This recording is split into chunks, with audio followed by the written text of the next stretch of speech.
Sure, you just babysit kids for pennies.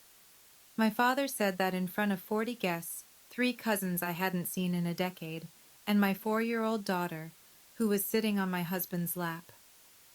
My husband didn't flinch. He set down his fork, placed his napkin on the table, and he looked at my father the way you look at someone who just confirmed everything you already knew about them. He didn't say a word. 2 days later, my father would be sitting in a room full of 300 people, watching that same man receive something Gerald Whitfield could never buy with all the dealership money in Georgia. And for the first time in 67 years, my father had nothing to say. But I'm getting ahead of myself. What happened in those 2 days changed 5 relationships in my family, permanently. And it started with a phone call I should never have answered. Before I go on, please take a moment to like and subscribe, but only if you genuinely connect with this story. Drop your location and local time in the comments. I'm always amazed at where you all are watching from. My name is Cora. I'm 33. I'm a nurse in Savannah, Georgia. And this is the story of how my father tried to destroy my marriage at his own anniversary party, and how a quiet man in a $20 tie answered him without raising his voice. Now let me take you back 8 weeks ago, to the evening my mother's number appeared on my phone for the first time in 5 years. I was kneeling beside the bathtub, rinsing shampoo out of Lily's hair, when my phone buzzed on the tile floor. The screen said Mom. Not Mom with a heart emoji like some people have. Just Mom. Capital letters, no photo, no contact card. I deleted everything else 5 years ago. I only kept the number in case of an emergency, death or hospitalization. Those were the only 2 reasons I told myself I'd ever pick up. But I picked up anyway. Cora? Her voice was already wet, already trembling. My mother could cry on command. I'd known that since I was 12. But this sounded different, thinner, older. Hi, Mom.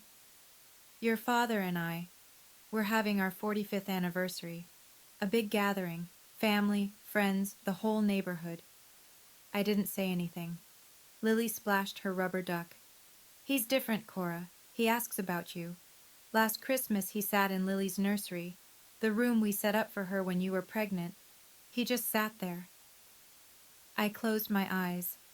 5 years ago, my father had stood in his kitchen, the same kitchen where he taught me to scramble eggs, and given me an ultimatum.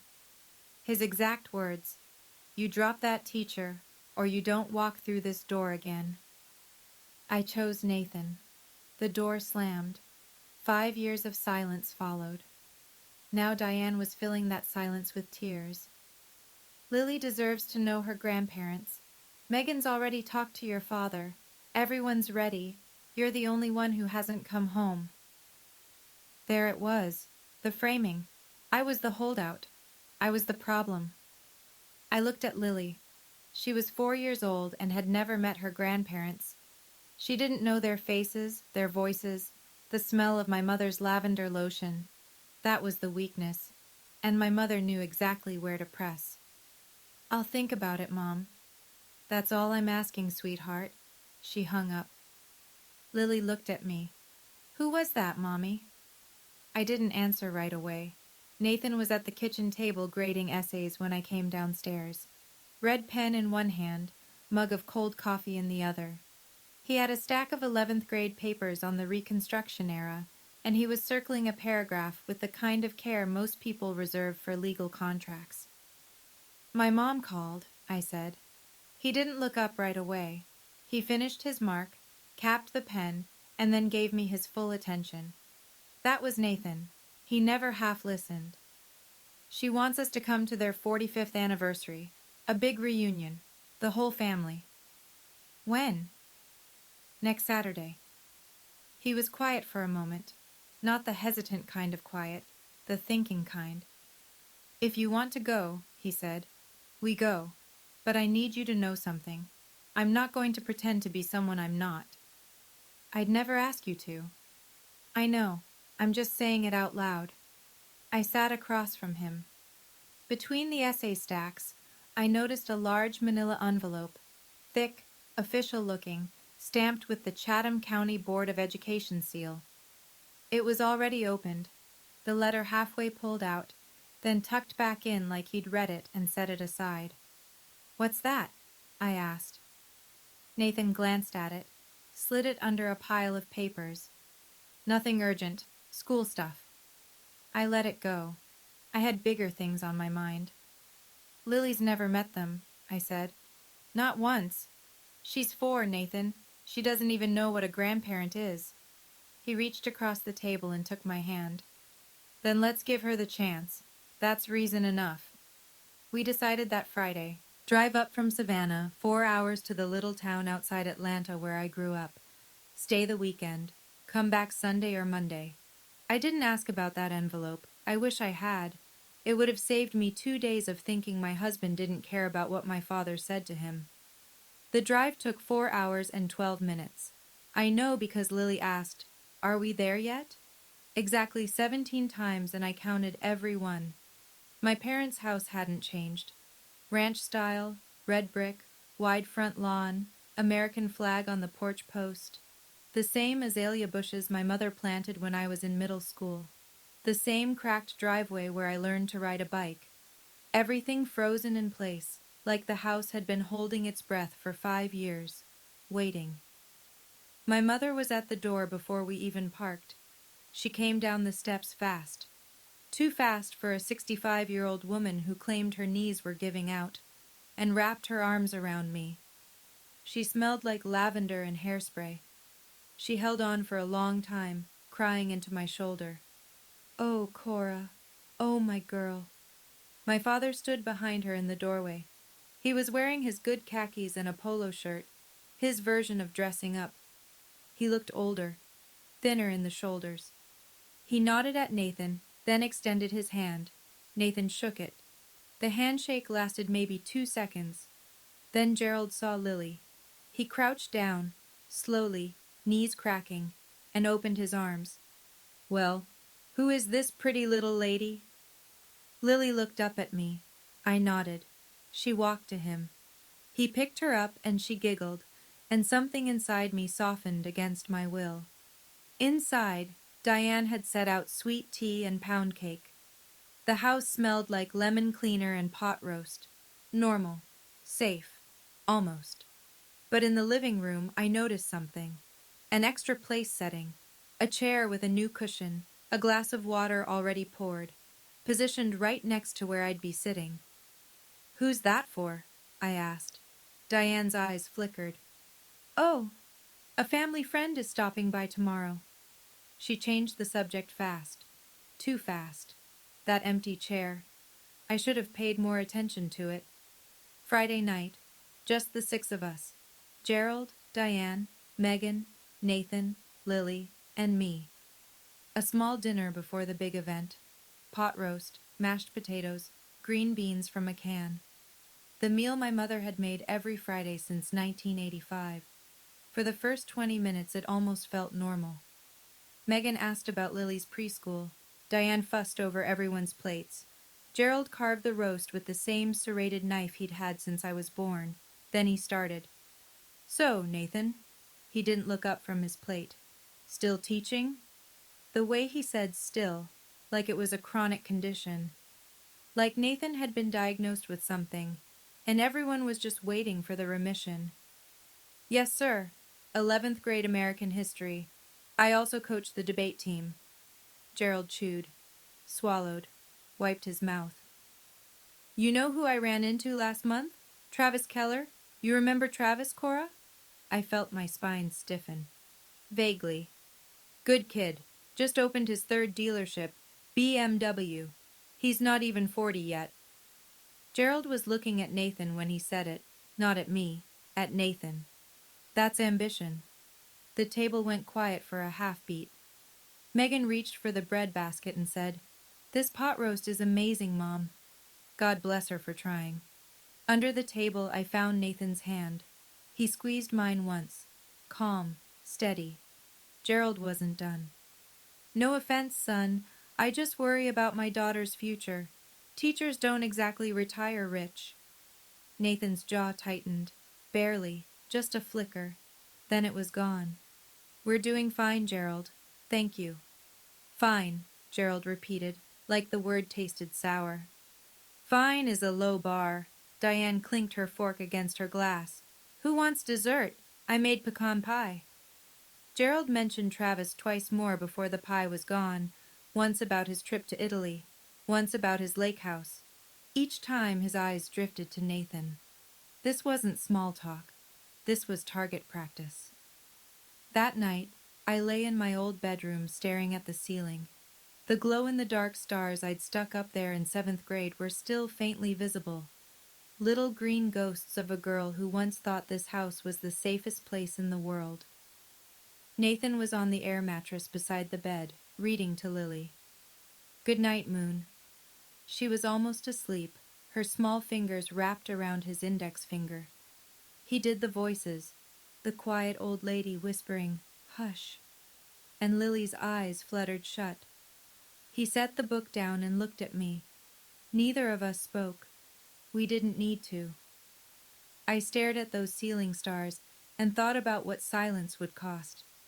If I said nothing, if I smiled through the weekend and drove home and called it peace, what would Lily learn? That a man can be belittled at a dinner table and the people who love him just pass the bread? That being a good person means being a quiet target? 5 years ago, Gerald had told his golf buddies that Nathan would never buy Cora a real house. He said it at a 4th of July barbecue, loud enough for 3 tables to hear. Nathan had been standing 6 feet away, holding a plate of corn on the cob. He didn't say anything then either. Not because he was weak.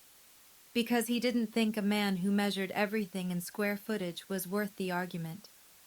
I left that night, packed my bag, drove to Savannah, and didn't come back. Until now. The stakes were simple and impossible. If I stayed silent, I lost my self-respect. If I spoke up too early, I lost Lily's chance at having grandparents. Both options hurt, and Gerald was counting on that. I didn't come back to fight. I came back because Lily deserves a family. But lying in that dark room, listening to my daughter breathe, I was starting to realize something. Not every family deserves Lily. Saturday morning. The house was chaos before 8. Diane had hired a catering company. 2 women in black aprons setting up chafing dishes on the back porch. A long folding table stretched across the yard, draped in white cloth. At the head of the driveway, a hand-painted banner read, "Whitfield family, 45 years. Gerald was in the backyard directing traffic like a general. Move that table 6 inches left. No, the good chairs go in front. Where are the name cards? Name cards. At a family barbecue." I found him arranging place settings and asked, "Dad, how many people are coming?" "About 40, maybe 45. "And you invited the Kellers?" He didn't look up. "Travis is coming, yes. He's doing real well, Cora. You should catch up." I let a beat pass. "Did you invite Travis because of me?" He laughed. Short, dismissive. "Don't flatter yourself. He's a family friend." Family friend. Travis Keller had been to our house exactly twice before I left. Both times at Gerald's invitation, both times seated next to me, both times after Gerald had loudly announced Travis's latest financial achievement. Family friend was a generous description. Megan found me in the kitchen 10 minutes later. She pulled me into the pantry, between the canned peaches and the bulk rice, and whispered, "Dad's been talking about Travis all week. He called him 2 days ago to confirm. Be careful." "Careful how?" She bit her lip. "He put Travis's name card next to your seat. I moved it. He put it back." My stomach dropped. Then Megan said something else, almost as an afterthought. "Oh, someone from Nathan's school called the house last week, asked if Nathan was going to some ceremony on Monday. I didn't catch the details. I told them he was traveling." I didn't connect it. Not yet. I should have. The first guests arrived at noon. By 1 o'clock, the backyard was full. Aunts and uncles I hadn't seen since my 20s. second cousins whose names I'd forgotten, neighbors who still called me Little Cora, even though I was 33 with a nursing degree and a child. Country music drifted from a Bluetooth speaker on the porch railing. Kids chased each other across the lawn. Diane floated between tables, refilling sweet tea and accepting compliments on the hydrangeas. And then a red BMW pulled into the driveway. Travis Keller stepped out like he was arriving at a magazine shoot. Navy blazer, no tie, loafers with no socks. He was 36 and looked it, in the way that money makes you look. Tanned, groomed, confident. Gerald crossed the yard in 4 strides. He shook Travis's hand with both of his. I watched from the porch. My father hadn't greeted Nathan with half that warmth. "Cora," Gerald called. "Come say hello." I walked over with Nathan beside me. Lily was on Nathan's hip, picking at a flower she'd pulled from the garden. "Cora, you remember Travis? He just got back from a trip to Italy. Tell her, Travis." Travis smiled. Polite, rehearsed. "The Amalfi Coast. Incredible." "And this is Nathan," Gerald said. He paused before the word. "Cora's husband."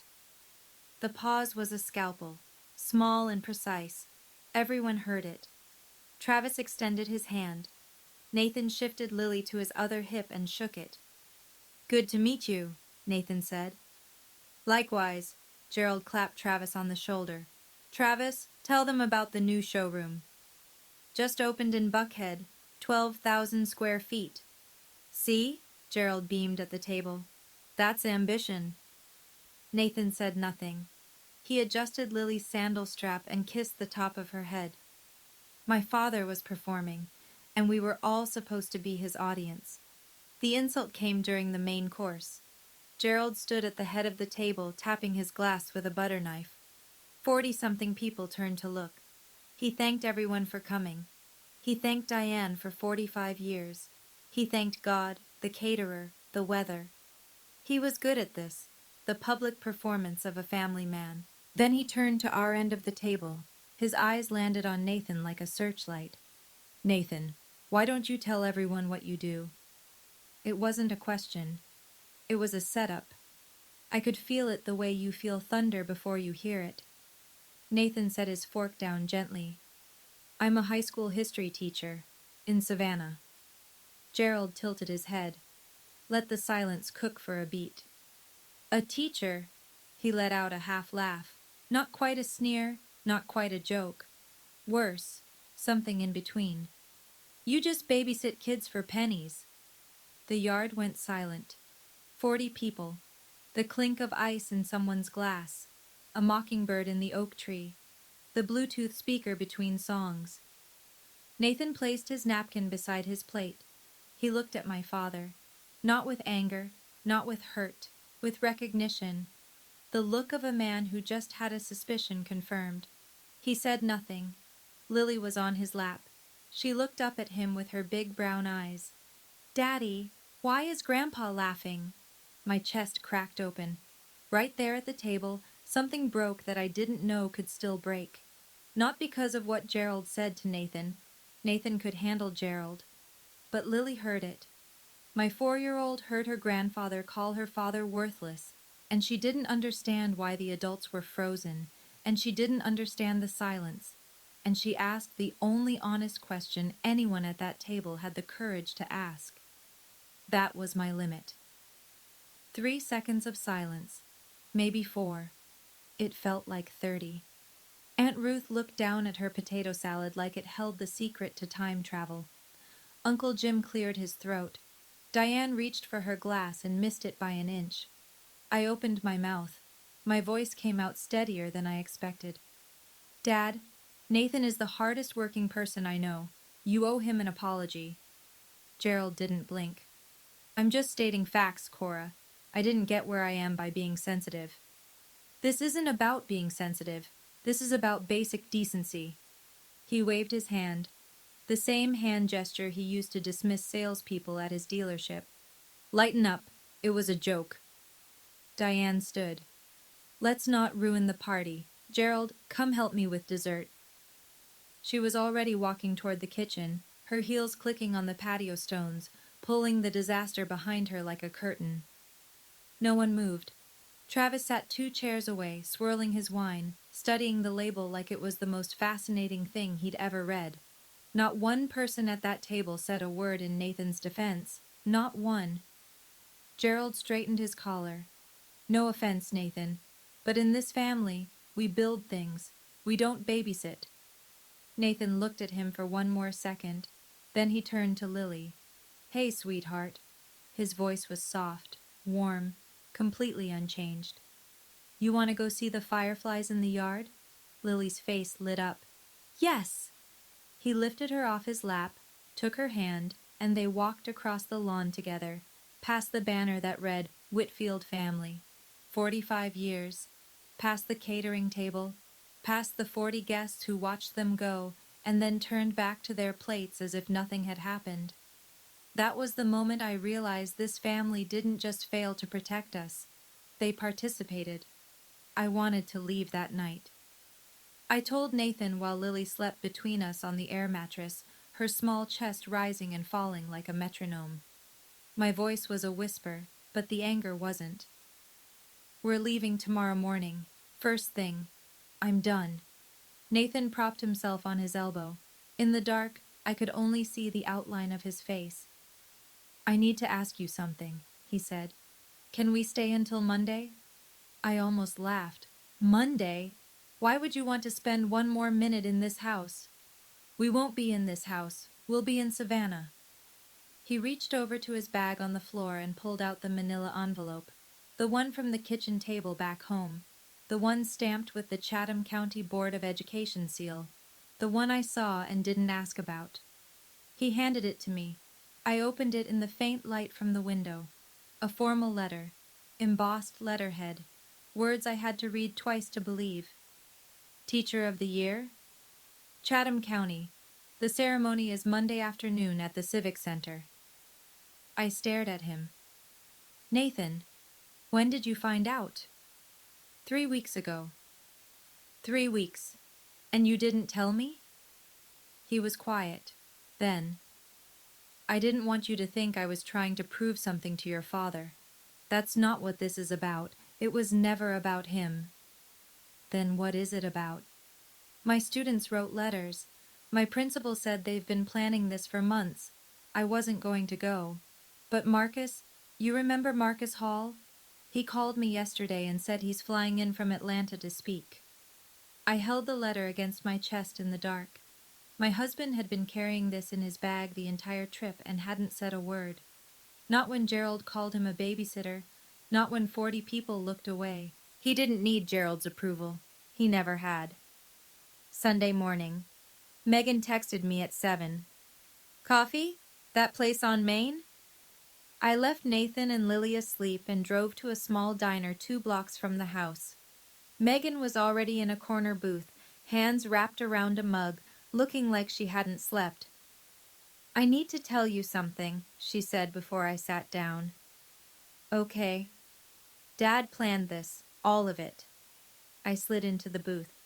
Planned what exactly? Travis, the seating, the question about Nathan's job.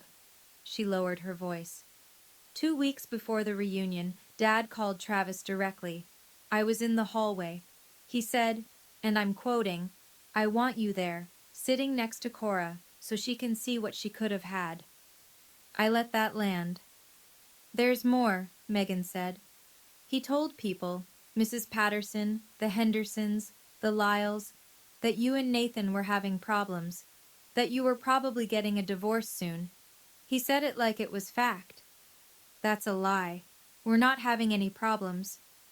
I know, but he said it 3 weeks ago, before you even agreed to come. She looked at me. Don't you see? He set the stage. If you showed up without Nathan, it confirmed his story.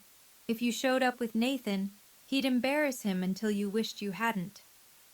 The coffee was bitter, and my hands were shaking. Why didn't you tell me sooner? Megan's eyes went glassy. I've been living under his roof my whole life, Cora. I didn't know how to say no to him. I still sleep in my childhood bedroom. I'm 37. She wiped her eyes with her napkin. I should have called you. I'm sorry. I reached across the table and held her hand. My sister. My complicated, complicit, frightened sister. For the first time, I saw her not as Gerald's ally, but as his other prisoner. This wasn't a reunion. It was a courtroom, and Nathan had been the defendant before he ever walked through the door. Okay, I need to pause the story for a second. Looking back on that Sunday morning at the coffee shop with Megan, that was the moment I realized this was never about Nathan's salary. It was never about money. It was about control. My father couldn't stand that I chose someone he didn't pick for me. He built an entire evening around punishing me for it. So let me ask you, why do you think Gerald went to all that trouble? The seating chart, Travis? The lie about my marriage? Drop your answer in the comments. I genuinely want to know what you think his real motivation was. All right, let me get back to what happened next. I went back to the house after coffee with Megan. I thought about packing the car. I thought about it hard. But Sunday brunch was already underway. About 15 people, the overnight relatives, a few neighbors who wandered back, gathered around the dining room table. Scrambled eggs, biscuits, grits, and Gerald at the head, holding court. Nathan was helping Lily cut her pancake into triangles. He was wearing the same calm expression he wore in his classroom. Steady, present, unreachable. Gerald was talking to Uncle Jim, but his voice carried. It was meant to. You know what teachers make in Georgia? 45, 50 grand if they're lucky. My receptionist made more than that, and she only worked 4 days a week. A few people chuckled. The polite kind. The kind that said, I don't want to be involved, but I also don't want to be rude. Gerald turned to Nathan, smiled. The smile of a man twisting a knife and calling it a handshake. No hard feelings, right, Nathan? I just worry about my little girl. Nathan looked up from Lily's pancake. I appreciate your concern, Gerald. 4 words. Gerald's smile faltered. Just a crack. He wanted a fight. Nathan gave him nothing. So Gerald changed targets. He leaned toward Lily. My daughter, 4 years old, syrup on her chin. You know, sweetheart, if your daddy had a better job, you could have a bigger room. Grandpa could buy you the prettiest dollhouse in the whole world. Your daddy's boss doesn't pay him enough for one, does he? I heard the words hit the air like stones dropping into still water. Every ripple moved outward across the table. Megan froze with her fork halfway to her mouth. Diane reached for the jam. Uncle Jim studied his biscuit. And something inside me went very, very quiet. The kind of quiet that comes right before a decision you can't take back. I stood up. Not fast, not dramatic. I set my napkin beside my plate, pushed my chair back, and stood the way you stand when you've made a decision that's been building for 5 years and 3 seconds. Dad. He looked at me, still smiling, still performing. You will not talk to my daughter about her father that way. Not today. Not ever. The smile dimmed. I'm just being honest, Cora. No, you're being cruel, and you're doing it in front of a 4-year-old. Diane's hand shot across the table toward mine. Cora, don't make a scene. Mom. I looked at her. A scene was made the second Dad decided to humiliate my husband at his own anniversary party. I just wasn't the one who made it. The room went tight. 15 people breathing shallow. Uncle Jim set down his fork. Aunt Ruth pressed her lips together and stared at the tablecloth. Then Megan did something I never expected. She stood up. She didn't say a word. She just pushed her chair back and walked around the table until she was standing beside me, shoulder to shoulder. It was a small thing, 6 steps and a change of position. But in this family, where geography at the table was politics, it was seismic. Gerald's face shifted. The performance cracked. You're choosing a teacher over your own family. His voice dropped low. Not shouting. Worse. Cold. Again. I looked at him. My father, 67 years old, standing at the head of his table in his own house, surrounded by people who were afraid to disagree with him. I'm choosing my family, I said. Nathan and Lily are my family. He held my gaze. I held his. You don't get to define my family's worth by the size of a paycheck. The silence after that sentence was the loudest sound in the room. Gerald's neck went red. It started below his collar and climbed like a vine. If you walk out that door, he said, don't come back. I almost smiled. Almost. Because he'd said those exact words to me 5 years ago, in this exact house, with that exact tone. And here we were, same script, same man, same threat. You said that 5 years ago, Dad. I survived. I turned to Nathan. He was already standing, Lily on his hip. Our bag was by the door. He'd packed it that morning, quietly, without being asked, because Nathan always knew before I did when it was time to go. We walked to the front door, 15 people at the table, and not one of them moved. Not to stop us, not to follow, except Diane. She caught my arm in the hallway. Her mascara was running. Please don't go. He'll calm down. He doesn't need to calm down, Mom. I turned to face her. He needs to change, and you need to stop making excuses for him. She opened her mouth, closed it, opened it again. Nothing came out. Nathan buckled Lily into her car seat. I loaded the bag into the trunk. The Georgia sun was brutal and indifferent. Megan came through the front door, walking fast. She leaned into my open car window, eyes red, voice barely above a whisper. I'll call you tonight. I squeezed her hand through the window. Then I put the car in reverse. As we backed out of the driveway, I looked in the rearview mirror. Gerald was standing on the porch, arms crossed, jaw set. Diane was beside him, clutching a dish towel. Neither of them waved. Lily's voice came from the back seat, small, clear. Are we going home, Mommy? Nathan turned around and smiled at her. Not yet, Ladybug. Daddy has something to do tomorrow. I didn't know it yet, but tomorrow would be the day everything shifted. We drove to a motel 20 minutes from my parents' house. I didn't want to make the 4-hour drive to Savannah that night. Not upset, not in the dark with Lily in the back seat. We'd leave first thing Monday morning. Nathan didn't push. He carried Lily inside, tucked her into the stiff motel bed, and sat on the edge while she fell asleep with her stuffed elephant. Are you okay? I asked from the doorway. He looked at me. I'm better than okay. I just didn't want Lily to hear those things. She's 4. She won't remember. She might. We didn't sleep much. We lay in the dark and listened to the ice machine hum outside the door. At some point, I rolled over and said, I'm proud of you. And Nathan said, I didn't do anything. And I said, I know. That's why. Monday morning. We were on the road by 7. 4 hours to Savannah. Lily fell asleep before we hit the interstate. At 11, we pulled into our driveway.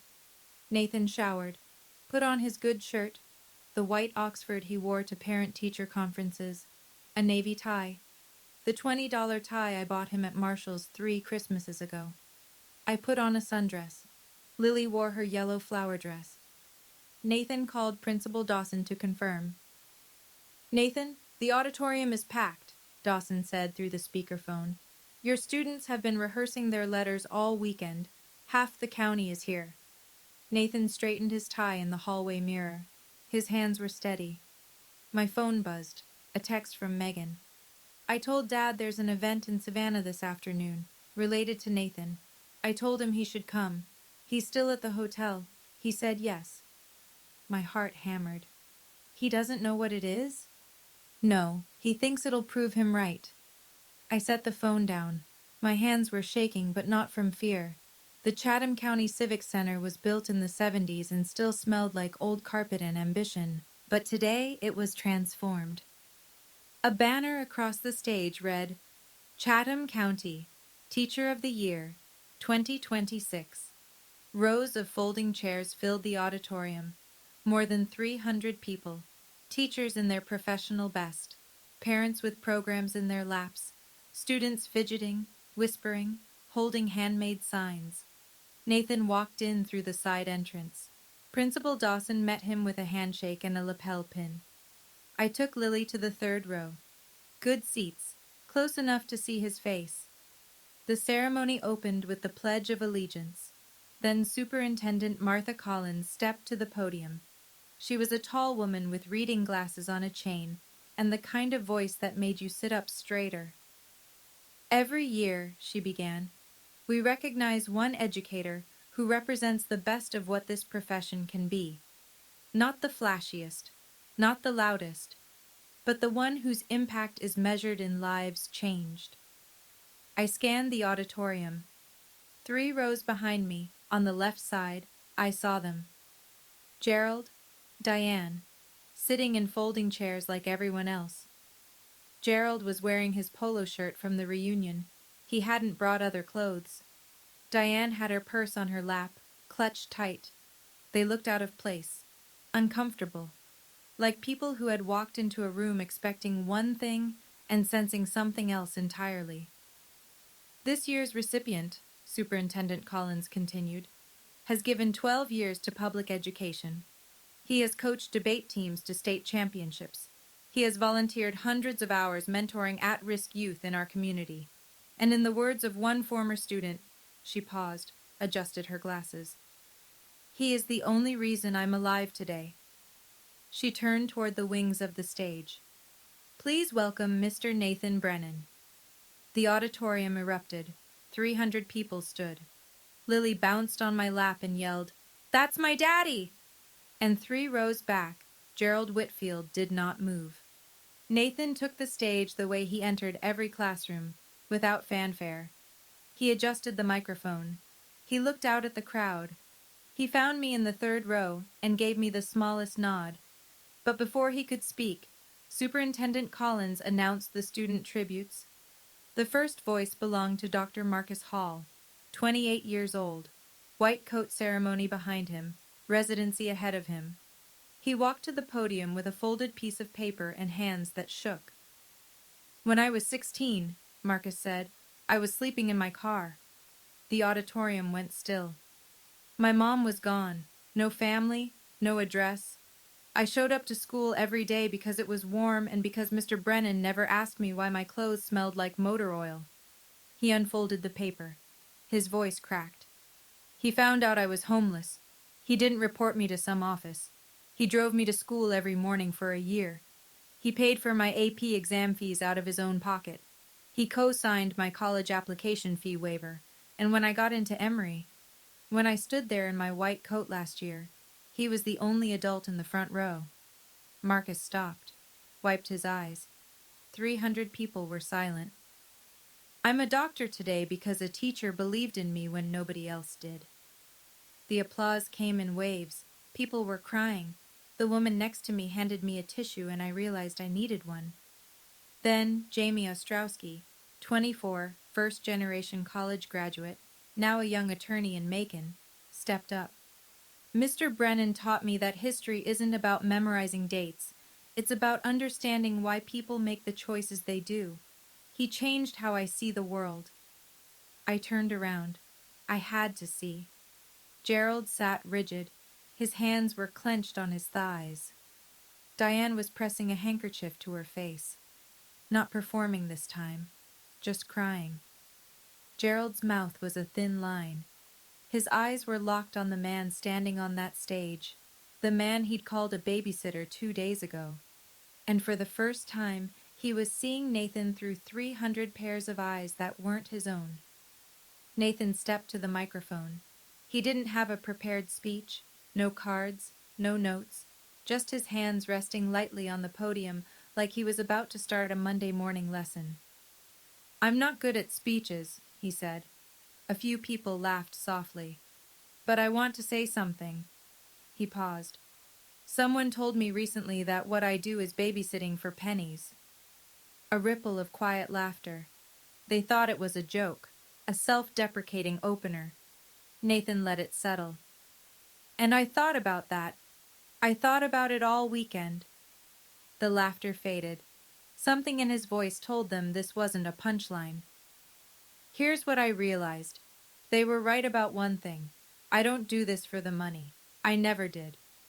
He looked at Marcus in the front row, at Jamie, at the 17-year-old kid with the homemade poster that said Mr. B changed my life. I do this because a 16-year-old kid sleeping in his car deserves someone who showed up.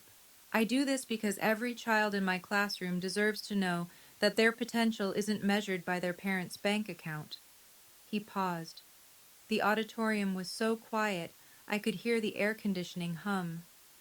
A teacher's pay doesn't define a teacher's worth, and neither does anyone's opinion. 300 people stood. The ovation rolled through the room like weather, starting in the back and sweeping forward until everyone was on their feet. Students, parents, teachers who knew exactly what Nathan meant because they lived it every day. Nathan looked down at us, at me, at Lily, who was clapping with her whole body, bouncing on my lap, yelling, "Yay, Daddy!" He smiled, just for us. He didn't look at Gerald. He didn't need to. The message had already landed. The lobby afterward was a slow-moving river of handshakes and camera flashes. Nathan stood near the exit, surrounded by parents and students who wanted photos, signatures on programs, a chance to say thank you. He shook every hand. He remembered every name. I was holding Lily when I saw Gerald approach. He walked through the crowd like a man who'd forgotten how to use his legs. Diane was behind him, one hand on his elbow, guiding him. They stopped a few feet from Nathan, and Gerald waited, for the circle of well-wishers to thin. When it did, Gerald stepped forward. "Nathan." Nathan turned. His face was neutral. Not cold, not warm, patient. The way he looked at a student who'd finally raised a hand. "I didn't know about all this," Gerald said. "You didn't ask." The words were simple. They carried no venom, but they landed like a closing argument. Gerald's jaw worked. He looked at the banner on the wall, at the programs littering the chairs, at the reporter from the Savannah Morning News who was interviewing Marcus Hall 3 feet away. He started and stopped. "Maybe I was out of line yesterday." Nathan looked at him. 12 years of teaching had given him the kind of patience that made other people uncomfortable, because they couldn't tell if it was forgiveness or a verdict. "You were out of line 5 years ago, Gerald. Yesterday was just a reminder." Gerald flinched. A small one. A twitch near his left eye that I'd only seen once before, the day he lost a dealership contract he thought was guaranteed. Nathan didn't wait for a response. He turned back to a student who was tugging his sleeve. Gerald stood in the middle of that lobby, 300 people flowing around him, and for the first time in his 67 years, he had absolutely nothing to say. I didn't feel triumph. I felt something quieter, something closer to grief. "I don't need you to be impressed," I thought. "I need you to be decent." Megan called me that night. It was after 9. Lily was asleep in her own bed for the first time in 4 days. Nathan was in the kitchen, washing dishes, humming something low. "He hasn't said a word," Megan said. "Not since we left the auditorium." "Nothing?" "Nothing. He sat in the hotel parking lot for 20 minutes before starting the engine. Just sat there, staring at the steering wheel. I've never seen him do that. Dad always has something to say. Always." I leaned against the kitchen doorframe and watched Nathan scrub a pot. "On the drive back," Megan continued, "he pulled into a gas station, got out, stood by the pump, and didn't pump gas. He just stood there. Then he got back in." "What about Mom?" "She's been crying. The real kind this time. She called your name twice in the car when she thought I wasn't listening." I closed my eyes. "And then," Megan said, "about an hour from home, Dad finally spoke. He said one thing." "What?" "He said, 'That kid, the doctor, He called Nathan the only adult who showed up. I waited. That's it, Megan said. Then he went quiet again. I pressed my palm to my forehead. This was not the Gerald I knew. The Gerald I knew would have driven home, poured a bourbon, and crafted an argument for why the ceremony meant nothing. The Gerald I knew didn't go silent. It's not an apology, I said. No, it's not. But it's something. It's the most I've ever seen from him. We sat in the quiet for a moment, two sisters on opposite ends of a phone line, trying to figure out if a 67-year-old man could bend without breaking. I've never seen Dad look small before, Megan said. He looked small tonight. I didn't know if that made me feel better or worse. The article ran Wednesday. Savannah Morning News. Local teacher named Chatham County Teacher of the Year. A full half page in the community section. Nathan's photo, the one they took on stage with the plaque. Marcus beside him, beaming. A pull quote in bold. I'm a doctor today because a teacher believed in me when nobody else did. The reporter had called Nathan on Tuesday for a follow-up. She asked about the mentorship program he ran on weekends. She asked about the debate team's state championship run. She asked how it felt to be recognized. Nathan said, "The recognition belongs to my students. I just open the door. They walk through it." That quote made it into the article too. And then Megan did something small and deliberate. She shared the article on Facebook, tagged nothing, wrote nothing, just the link, posted it, and walked away. Within 2 days, every person in my parents' social circle had seen it. The Hendersons, the Lyles, the women from Diane's garden club, the men Gerald played cards with at the VFW, and Mrs. Patterson. She called Diane on Thursday morning. Megan told me about it later. I saw the article, Mrs. Patterson said. Nathan seems like a wonderful man. I have to say, Diane, Gerald told me they were having problems. Told me Cora was getting a divorce. Dead silence on the line. That doesn't look like a woman getting a divorce. That looks like a woman standing behind her husband at a ceremony in front of 300 people. Diane didn't know what to say. She stammered something about miscommunication. Mrs. Patterson wasn't buying it. Gerald's careful story, the one he'd been whispering for weeks, collapsed overnight. He didn't need anyone to expose him. The truth did it on its own, printed in black and white on page B4 of the local paper. The babysitter made the front page. The car dealer made excuses. He called on a Saturday. 1 week after the reunion. 7 days of silence, which for Gerald Whitfield was a geological event. Cora. His voice was different. Not smaller, not apologetic, just uncertain. I'd never heard my father uncertain. It sounded like a language he'd just started learning. Hi, Dad. A pause. I could hear the clock in his study, the grandfather clock my mother had inherited from her aunt. It ticked loud enough to fill the gaps in any conversation, which was probably why Gerald liked making calls from that room. I'm not going to say I was wrong about everything. He cleared his throat. But I was wrong about that, about what I said at dinner. Which time, Dad? Saturday or Sunday? Or 5 years ago? He was quiet long enough for the clock to tick 9 times. I counted. All of them. I leaned against the kitchen counter. Nathan was in the living room reading to Lily. I could hear him doing the voice of the Gruffalo. I appreciate you saying that, I said. But words don't fix this. You talked about my husband like he was nothing, in front of your granddaughter. I know. You told your friends I was getting a divorce. I know. You invited Travis to sit next to me like you were casting a role. He didn't deny it.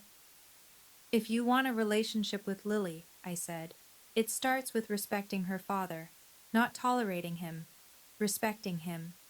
I'll try. Trying isn't enough. I need you to actually do it. And if you can't, then we'll keep our distance. Lily won't grow up thinking it's okay to be treated the way you treated Nathan. The clock ticked. Gerald exhaled. Okay, Cora. Okay. I hung up. No tears, no hugging, no dramatic music. Just a line drawn in clear, calm language. A boundary that should have existed 5 years ago. Love without respect is just control with a nicer name. I want to step outside the story for a moment.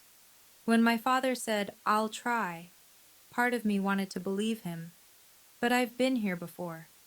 5 years ago, my mother said things will be different, and nothing changed. The same patterns, the same control. So here's what I want to ask you. If you were in my position, what would you need Gerald to actually do? Not just say, to earn back your trust. I'm still figuring that out. Tell me in the comments. I read everyone. Okay, let me tell you what happened in the weeks that followed. 2 weeks later, Megan called me with news. I signed a lease. A lease? An apartment in Savannah. A one-bedroom near Forsyth Park. I move in Saturday. I sat down on the porch steps.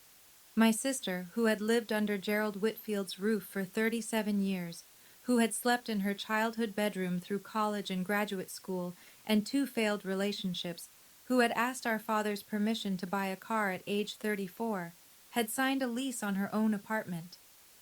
Meg, watching you stand up to Dad. She paused. It made me realize I've been waiting for permission my whole life. From him, from Mom, from everyone, and nobody was ever going to give it to me. She moved that Saturday. Nathan and I helped carry boxes.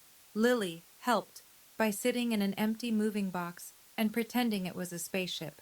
Megan hung a print on her living room wall that night. It said, "Not my circus, not my monkeys." I laughed until I cried. As for Gerald and Diane, we set rules. Simple, non-negotiable. Every visit required both Nathan and me to agree. No surprises. Nathan's name would be spoken with respect. At the table, on the phone, in conversations with friends. If we heard otherwise, we'd hear about it and the visits would stop. Travis Keller would not be mentioned, invited, or referenced. Ever. Any violation meant no contact, no negotiation, no second chances. Gerald accepted the terms. I could hear it cost him. The way his breathing changed, the way he said fine like the word had thorns. But he accepted, because for the first time, he understood that he could lose both daughters at once, and his anniversary banner would hang in an empty yard. Nathan went back to school that Monday. Same tie, same lesson plan, same hallway. He didn't mention Gerald to anyone. He never had. A month later, I was picking Lily up from preschool when she ran to me across the playground with her backpack bouncing and her shoes untied. "Mommy, my teacher says Daddy is famous." I laughed. "Daddy isn't famous, baby. He's just good at what he does." She thought about that for a second, tilted her head the way she does when she's working through a big idea. "Is that the same thing?" I stopped walking. I looked at my daughter, 4 years old, shoelaces dragging, wisdom falling out of her mouth like spare change, and I thought about everything that had led to that sentence. "Yeah," I said. "Maybe it is." We drove home. Nathan's car was already in the driveway. Through the window I could see him at the kitchen table, grading papers, red pen in hand, mug of coffee going cold beside him. The same scene I'd walked into 1,000 times. The same man. Unchanged. Unbroken. His Teacher of the Year plaque sits on the bookshelf in our living room now. Next to it is a framed photo from the ceremony. Nathan and Lily on stage, Lily's arms around his neck, both of them laughing at something only they understood. I didn't go back to that reunion to get revenge. I went because I wanted my daughter to know her grandparents. What I got instead was a reminder that stayed with me every day since. You can't control how people see you, but you can control who you allow at your table. My father measured people in dollars. My husband measures them in potential. And every morning when Nathan Brennan puts on his $20 tie and drives to a building full of kids who need him, he is worth more than Gerald Whitfield ever understood. Respect isn't earned by a bank statement. It's earned by showing up, especially when no one's watching. That's my story. Thank you for staying until the end. It means more than you know. If you've ever had to set a boundary with someone you love, a parent, a sibling, someone who was supposed to be in your corner, I'd love to hear how you handled it. And if this story reminded you of someone who deserves more respect than they're getting, share it with them. There's another story waiting for you in the description. It's about a woman whose in-laws tried to take credit for everything she built. I think you'll connect with it.